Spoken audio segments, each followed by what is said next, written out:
Well,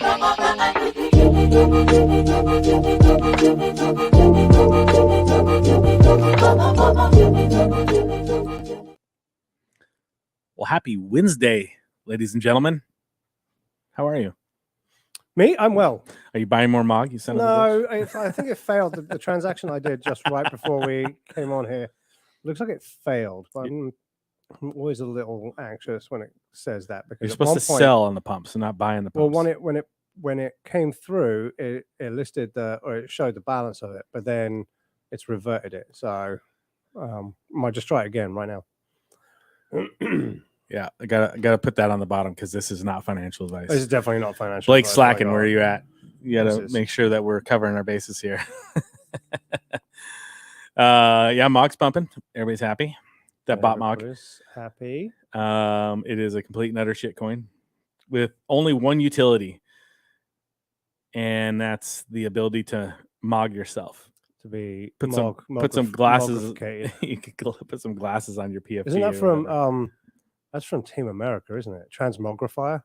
I don't remember. I haven't seen that movie for so long. Transmogrification, where they put all the like bits of hair on his face Yeah, that's right. and make him into an Arab terrorist. First time I watched that movie was I was out hunting. My buddy had brought his trailer hunting with us. It was his first and last time ever bringing it, and it was later at night after we were hunting that day. We went to his trailer and he has it on his phone.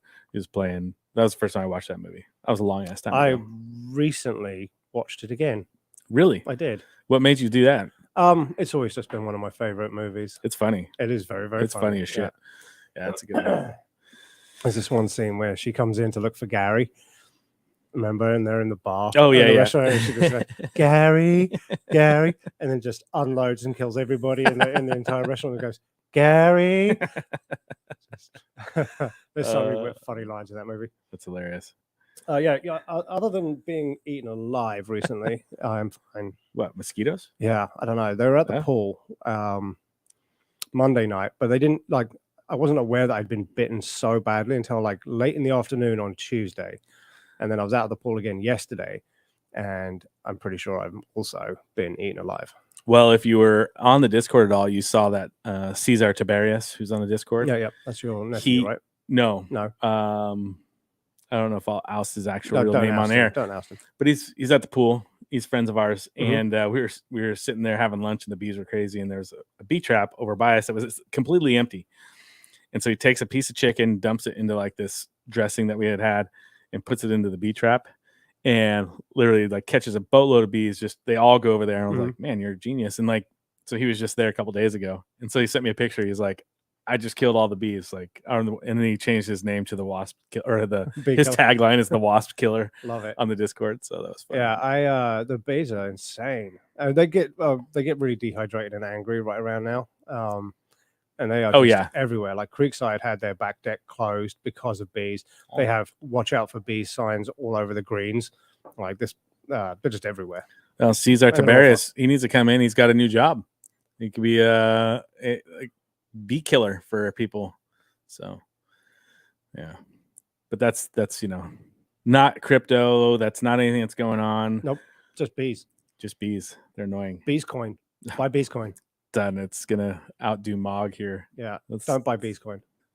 Not How do you spell that? B-E-E-Z? Bees. Oh, bees with a Z. Yeah. Something.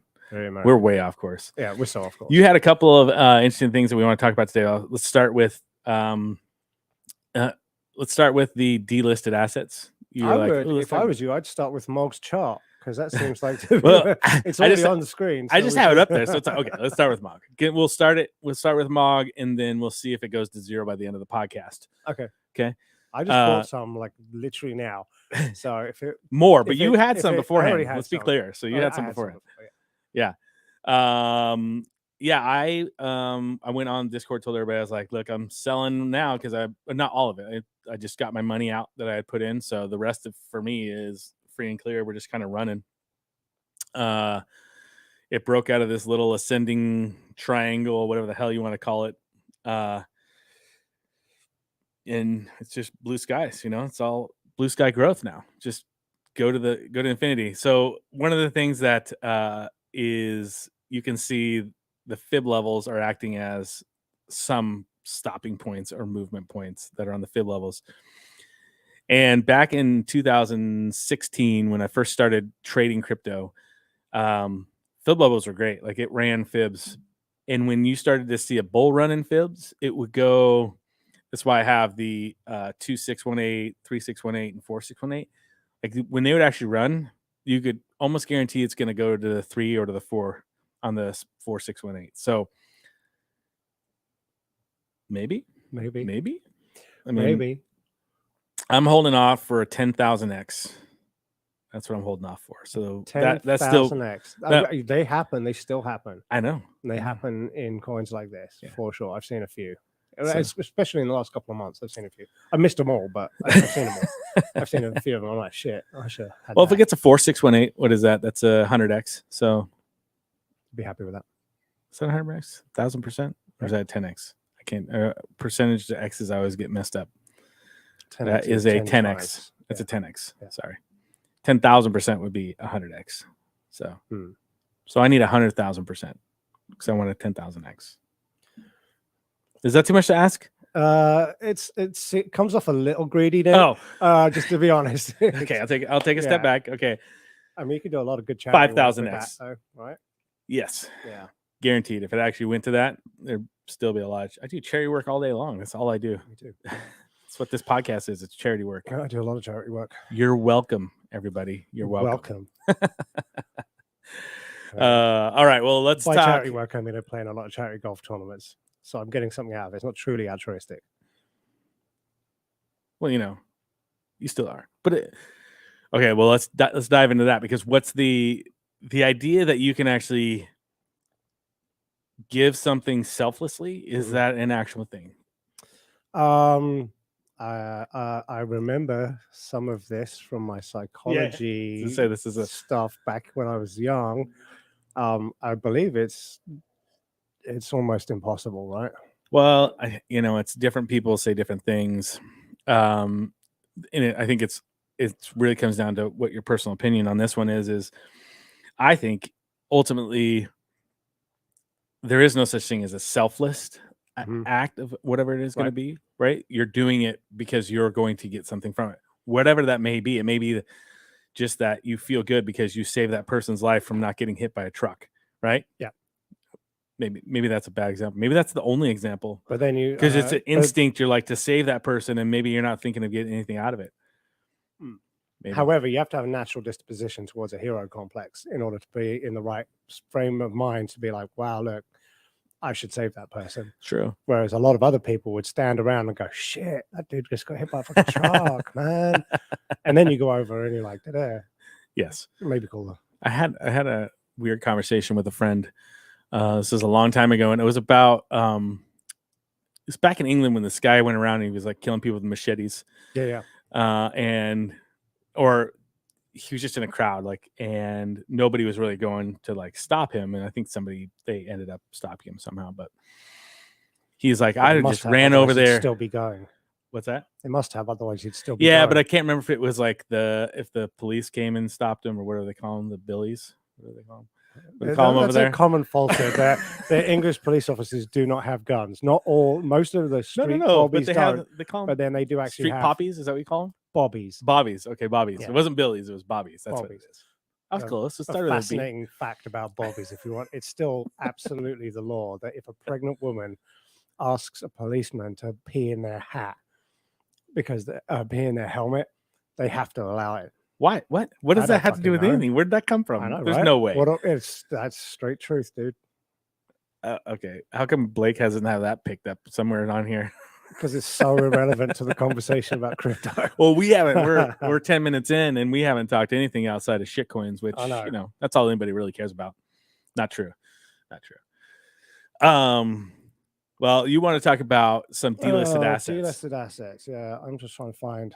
So Bitcher, they delisted a boatload of assets recently. I know Town was one of them. Yep. I'm assuming was Silk on there, because it should be, because it literally there's some news that came out today. DC, Kishu, MVDG, LGCY, Akita, which is interesting because Akita did. Yeah, they delisted Akita. So disappointed. I know, right? Sale, I had some of that. UBT, ADV, Green Fuel. That's S-Doge. I probably had some of that. Anyway, they delisted a bunch of stuff. Well, so and then they delisted Town, but they sent a separate email about delisting Town. But it wasn't Silk. Silk wasn't on there. Was Silk traded on BitChute? Yeah, I got it up right now.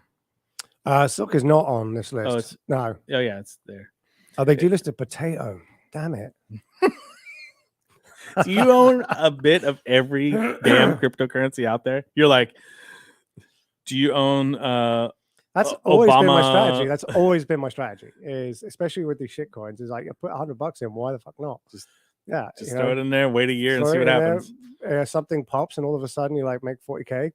Why not? Financial advice.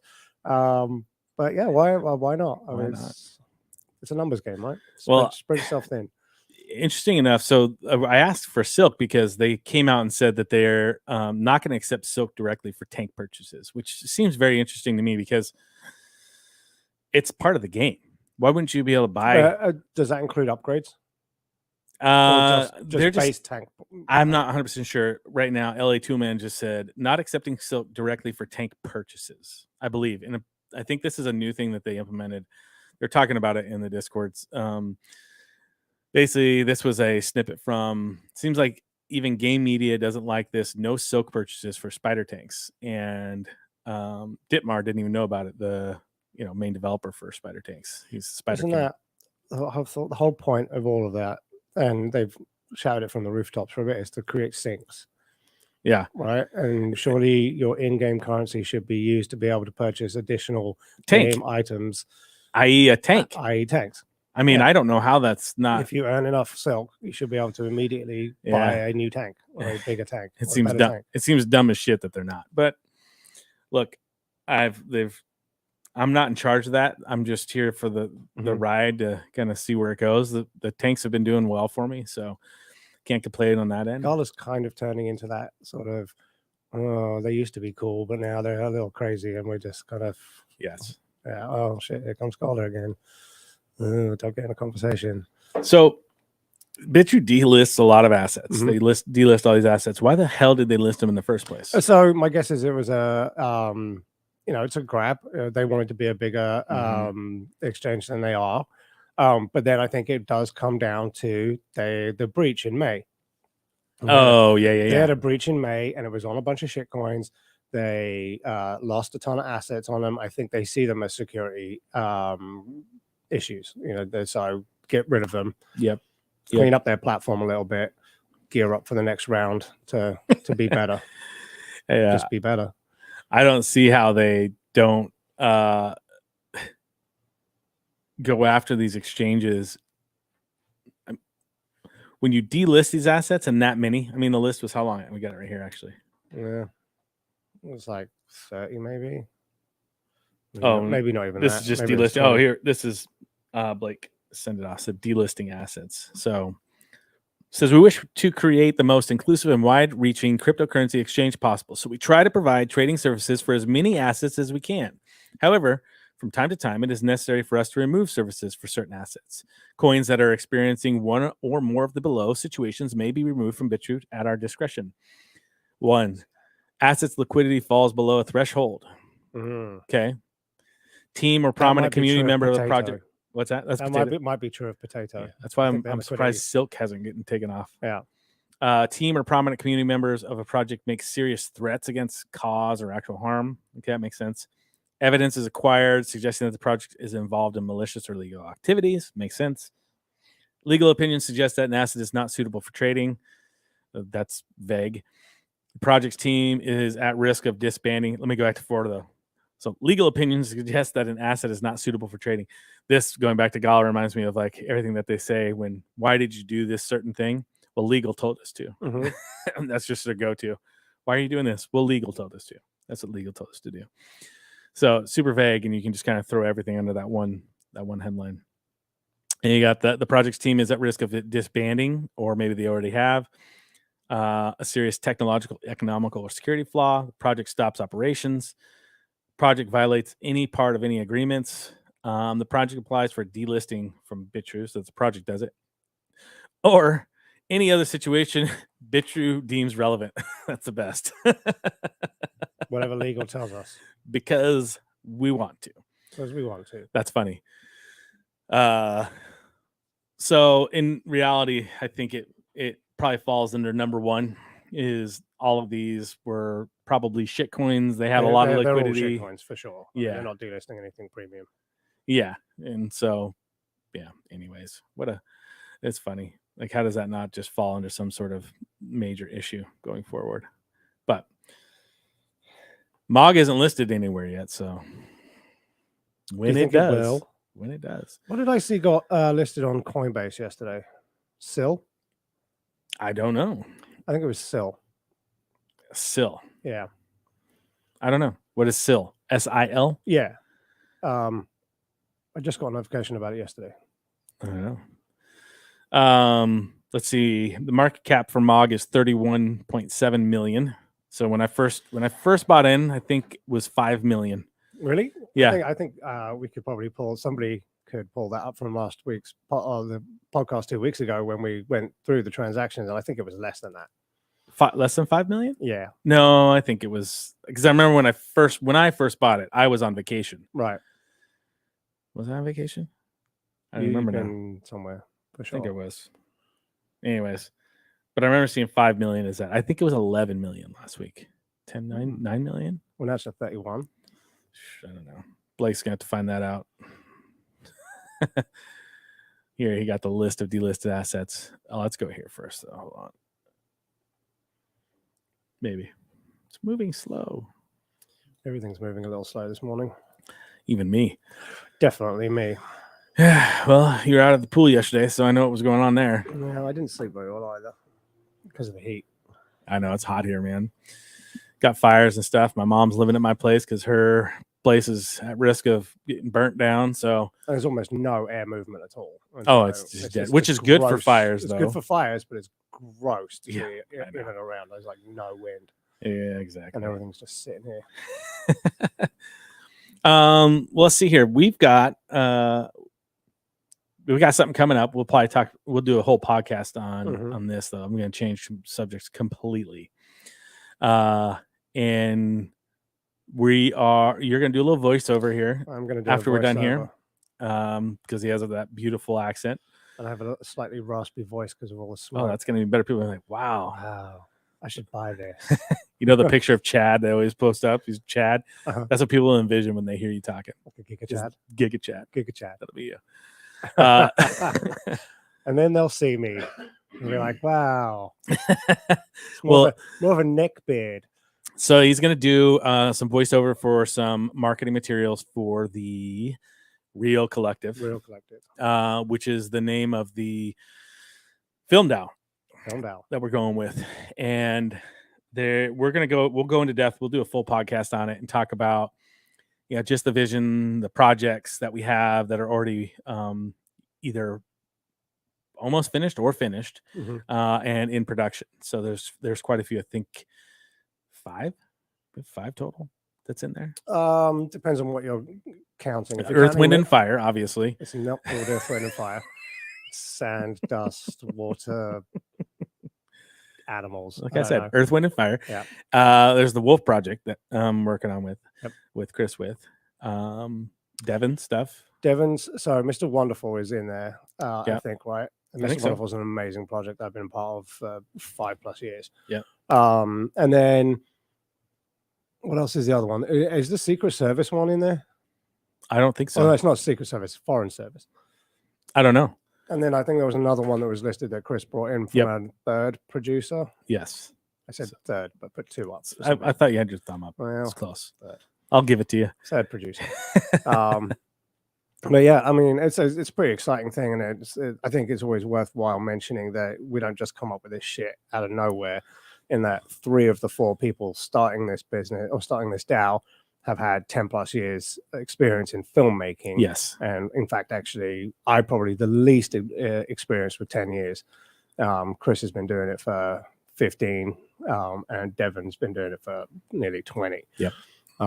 and it's a high quality team, and we have high quality products and projects that we want to get out there, and that's just a start to show here's what we have to bring forward. Oh, that's literally just the seed starting, just a seed starter. Yes.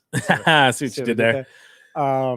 But yeah, I think the plan is to create a funding mechanism that attracts other smaller production units and production houses, if you want, with creative projects in mind to come and make those a reality and be a little guidance for them, like help them, understand what are they doing, that kind of stuff, and leverage some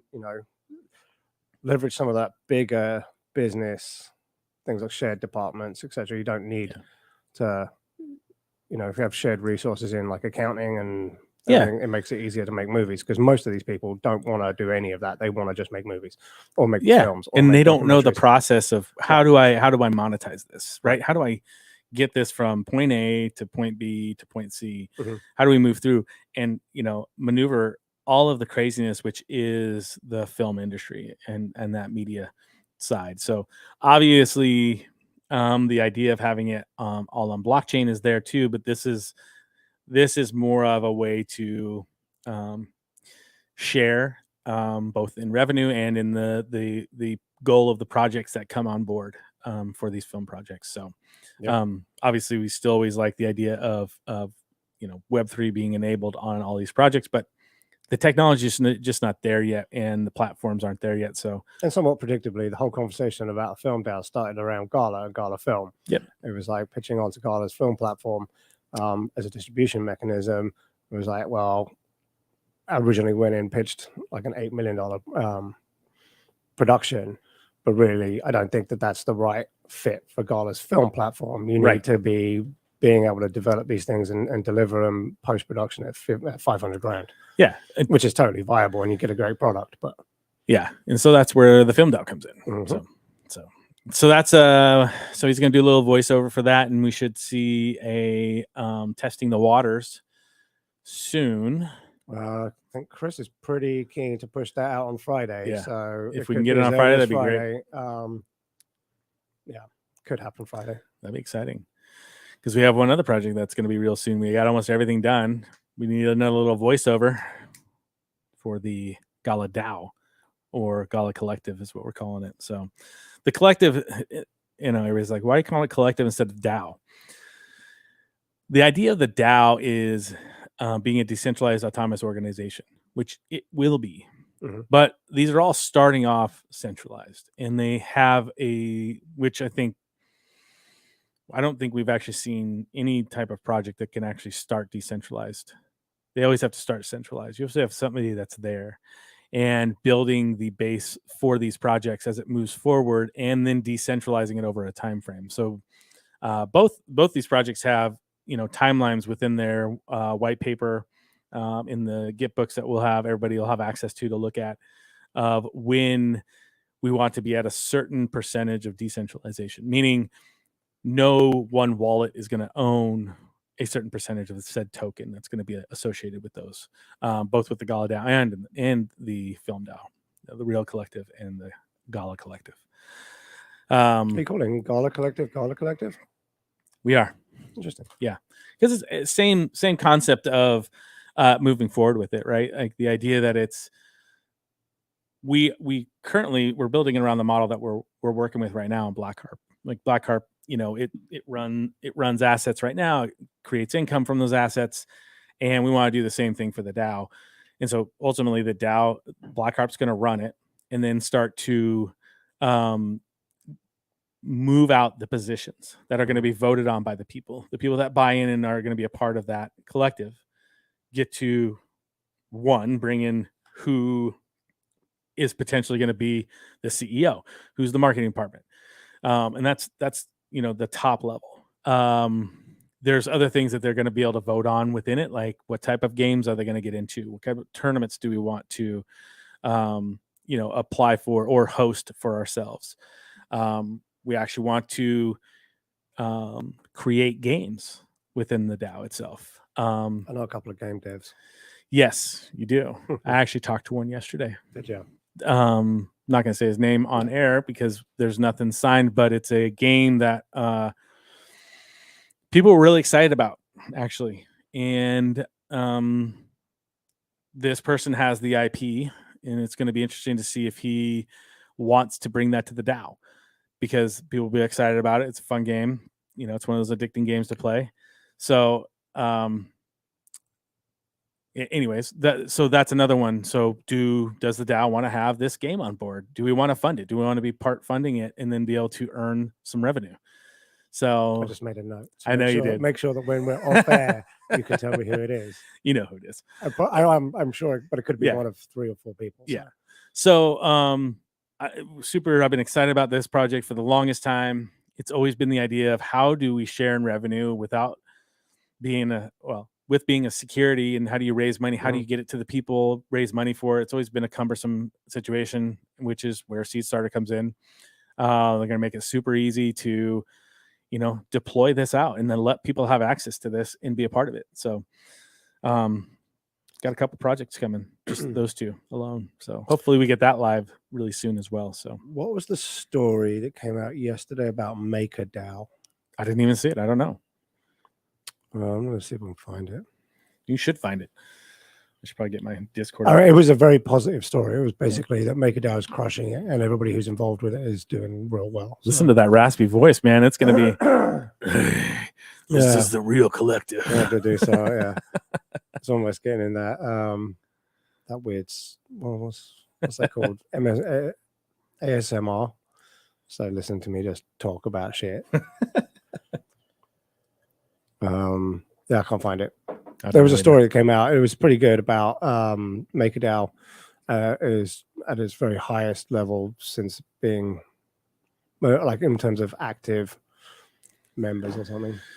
Let me expand that for you so you can see a little better. Blake just posted this on here. This is a screenshot, I'm assuming, from we got rank is 897. This is old. Oh, this is old. This one that you're seeing here, this is old. This is from let's see what it Blake said. Market cap is 11. It was 11 million. This is from our last podcast. Okay. So I knew the number 5 wasn't right. But see, we did the podcast after I had already posted in the Discord and bought myself. So yep. We're single-handedly pumping, dumping this shit. I'm up front with everything it was. Shitcoin is shit, and I'm putting shit. Shitcoin being shitcoin. What is this rank today then? If it was let's get back 897. 519. 519. About to hit the top 500. Woo! You start getting on radars when you're top 500. Yeah. Once we get to top 250. Just whatever you do, don't get listed on Coinbase. That's the death call. That's the death call. Well, it used to be the opposite, but now it is very much the death call. It's like, it is. Shit, now Coinbase is involved because people like us got in way early, and then we're posting it on Coinbase and selling to everybody else. Yeah. So that's usually what happens. Yeah, I don't know, man. We got some fun stuff. Pull up MakerDAO.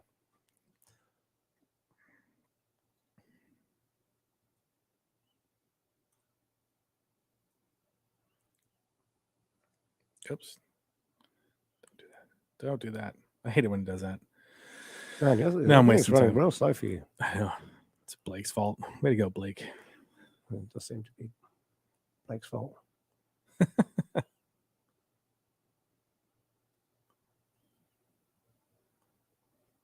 Come on. There we go.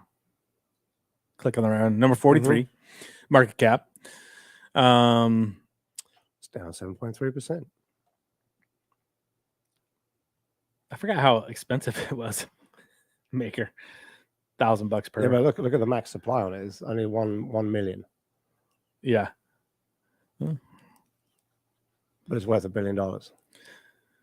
Market cap is $1 billion. We looked at MakerDAO for the DAO infrastructure, utilizing it. It's still on the radar. Augur is probably where we'll probably sit with though. We've used them a couple times, so that's where we'll go. I mean, there's a few of them out here, but and honestly, the reason we actually went away from MakerDAO when we first started the DAO talk, and we actually had the people come over here and we were setting it all up. We looked at MakerDAO as being, actually, I think it was Michael. He was in here, Bar. Yep. He was going through and doing some research on a lot of those. I owe him a phone call. Get that notepad out. Yeah. So, but they had their website, but there was no, like, you couldn't do anything with it, and nobody was answering any questions. And there were some issues, like people were thinking they were shutting it down, but I think it's still up and running. From what I understand, there was another one we looked at as well, which had the same issue, which was that you couldn't do anything on the site. And yeah, I can't remember what that was. It's always things like that happen. But I mean, it is what it is. We see what it is. So let's see. Wish I had a little side note. Which side note? I have to play it every once in a while so people what's going on.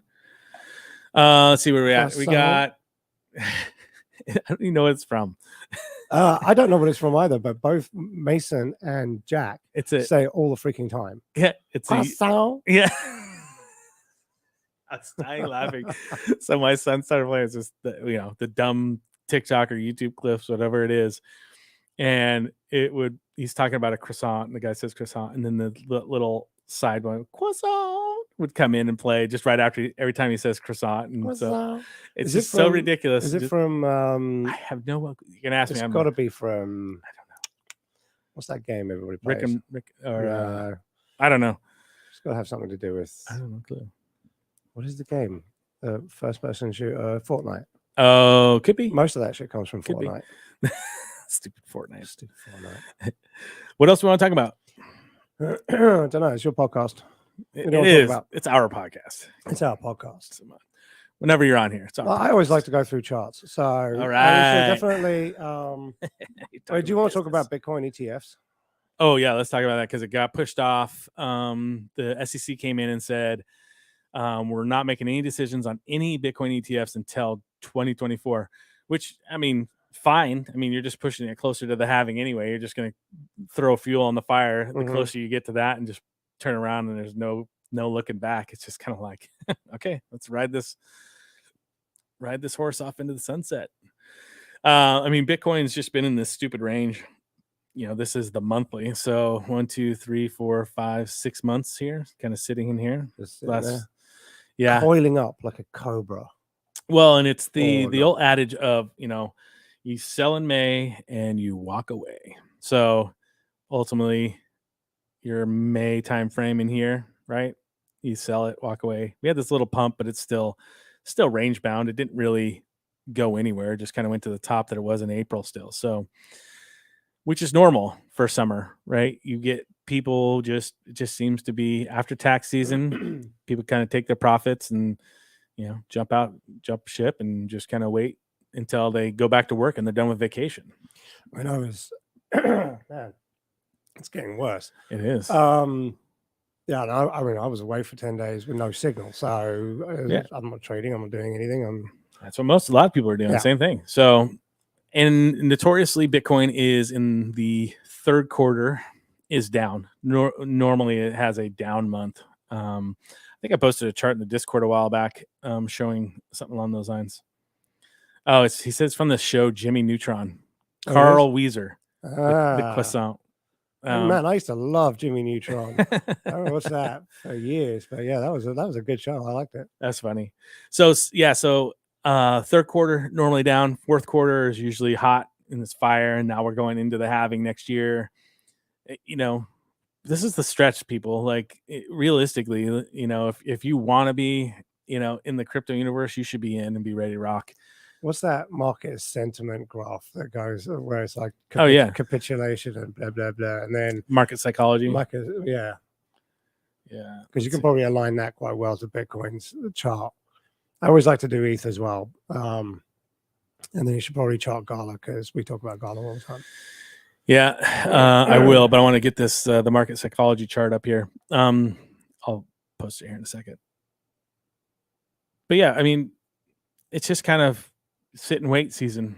Sit and wait for the end of September so we can get into October, November, December, that fourth quarter. It's the end of the year. Back to school, and I got much more time. Exactly. But it's very difficult to work during the summer. Bye. And then we roll. I got one kid who's just totally cannot wait to go back to school. Really? Oh yeah, that's good. She is just desperate to go back to school. Yeah. So the psychology chart. This is the classic chart. You've got your. There it is. You can see it a little bit better. Yeah. So where are we? Are we here? Are we here? I mean, my idea is we're in this zone all the way far right, where we're from depression going up into disbelief. I think we've done this anger into the depression side, if you really want to try and pigeonhole where we're at. And that's kind of my idea of what we're looking to do. So if you run back over, this is the disbelief. And then we're going to look at, 2024 to 2025 going into the bull rally. Plays out well with election year, like that's the cycle, and get those ETF approvals in. It's just fueling the fire. So let's look at ETH. ETH is, I was looking at this the other day. Same thing, I was gonna say, it looks exactly the same to me. It's very similar. You just have this little pump. It's mainly range bound in this zone, and until we, break above this area and hold it on, a daily time frame at least. This is weekly. So I would say, I guess weekly. Even the daily looks like crap. This is still that zone. I'd really want that 19 to probably 2000, that 2K, 19.3 to 2K to really hold as support to see this for this next move up. This is kind of one of my favorite trading patterns. Is this kind of a rising wedge? Right.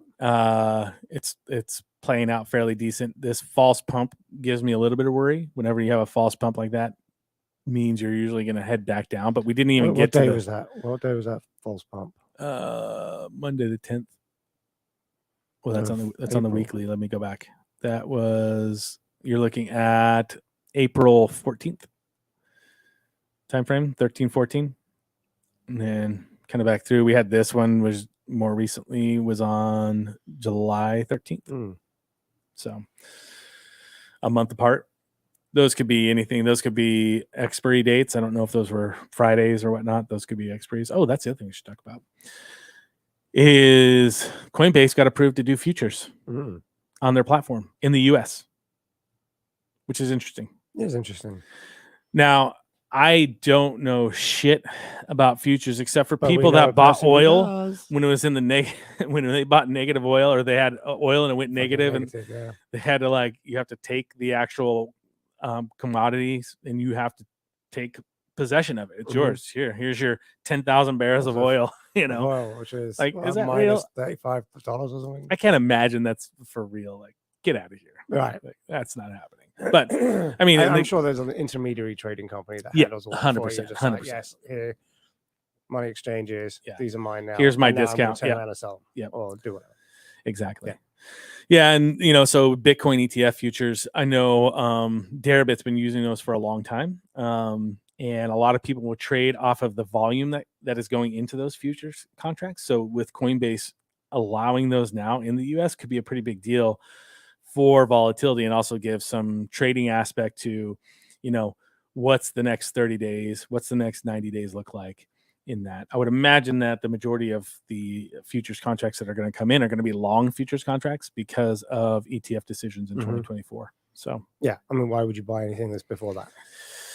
Yeah, I mean, who knows? I'll buy it all right now. And I don't know enough about futures. I need to call Michael Barr. I know that's us. He knows about them, but he's more of an options guy. He was supposed to be doing research. If you listen, he's on vacation right now. So, is he? But yeah, he's up north. Oh, that's right. Yeah, he goes up there once a year. He tries to. So like the peninsula by Seattle, whatever. Yep.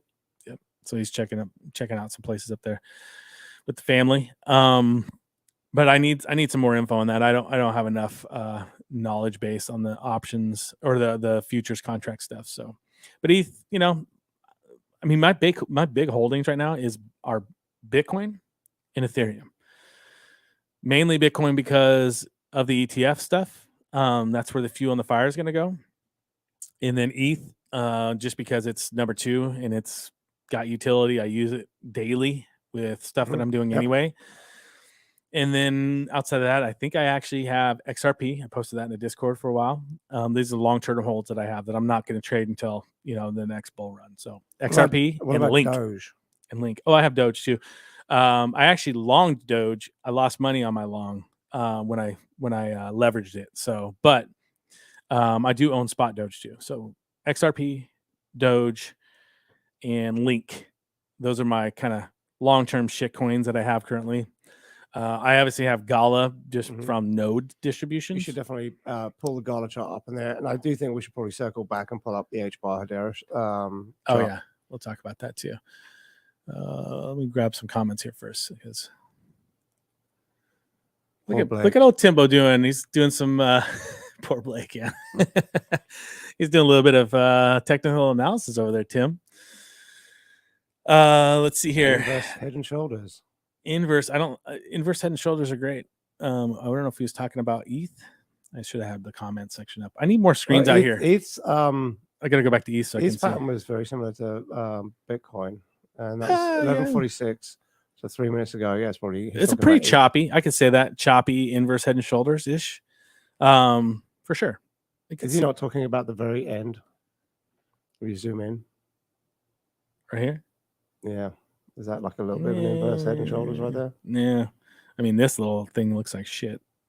Go back down to this range, but totally could be.